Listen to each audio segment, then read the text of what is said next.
Nous avons l'immense plaisir d'accueillir à Paris Carl Jacobi,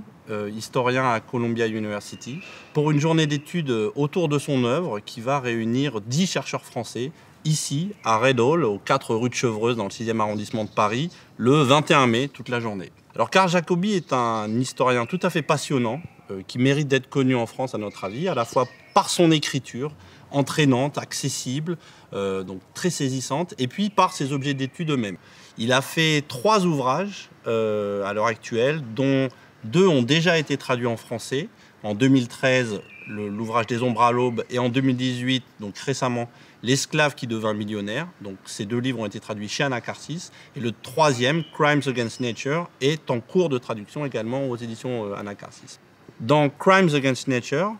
Carl Jacobi met en lumière toute une histoire violente et cachée des conflits qui ont précédé, accompagné et suivi la mise en place des parcs naturels aux États-Unis, ce qui d'habitude est vu comme une histoire de simple protection de la nature et une histoire assez pacifique et unilatérale. Mais lui restitue toute la complexité et les conflits locaux qui ont accompagné ce mouvement conservationniste.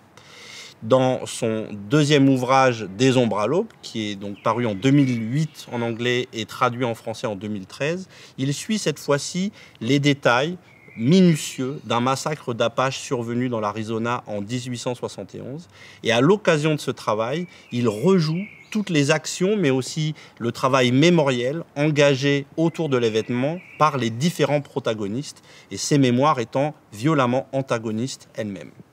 Puis dans son dernier livre, paru il y a quelques mois en français, L'esclave qui devint millionnaire, les vies extraordinaires de William Ellis, il retrace le parcours tout à fait improbable de cet ancien esclave noir du Texas, William Ellis, qui a su, à force d'audace, de culot et de risque, de goût du risque, il a su se faufiler entre toutes sortes de frontières, raciales, sociales, nationales. Il a su déjouer la ségrégation qui pesait contre les Noirs aux États-Unis et ainsi se fabriquer un véritable destin fabuleux d'homme d'affaires mexicain. À chaque fois, Carl Jacobi, dans ce travail de recherche, s'engouffre dans ce qu'on pourrait appeler les failles de l'archive, qui lui permettent d'aller à l'encontre des discours convenus et qui ainsi provoquent un effet de surprise. Alors par exemple, on peut citer la façon dont il a découvert l'existence même de William Ellis, ce fameux esclave qui devint millionnaire. Eh bien, c'est en travaillant sur des rapports archivistiques diplomatiques d'un consulat américain au Mexique qu'il a découvert une histoire tout à fait oubliée, mais néanmoins assez incroyable, d'une tentative de colonisation du nord du Mexique par des anciens esclaves de l'Alabama, donc des Noirs du sud des États-Unis, qui sont partis côté mexicain comme un nouvel espoir, une nouvelle vie. Et les archives, à la fois mexicaines et américaines, étaient assez circonspectes devant cette entreprise, et surtout les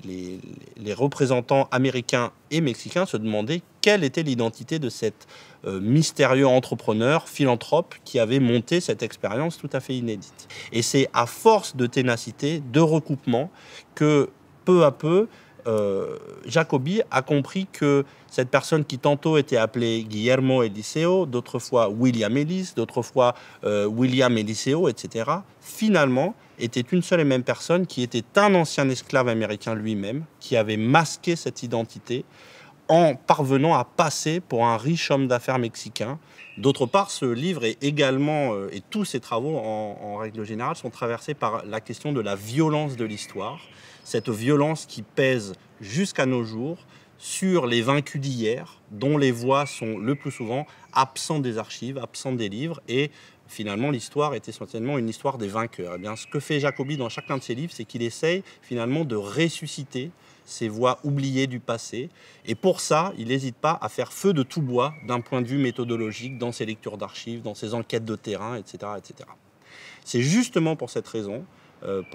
méthodologique et pour tout l'intérêt que soulèvent ces travaux, qu'il nous semble important d'organiser ici en France une journée d'études pluridisciplinaires autour de son œuvre. Dès lors, nous avons convié une dizaine de chercheurs français, historiens, mais aussi anthropologues, sociologues et politistes, qui sont nommément Patrick Boucheron, Elisabeth Cunin, Nicolas Mariot, Michel Napels, Julie Pagis, Pauline Peretz,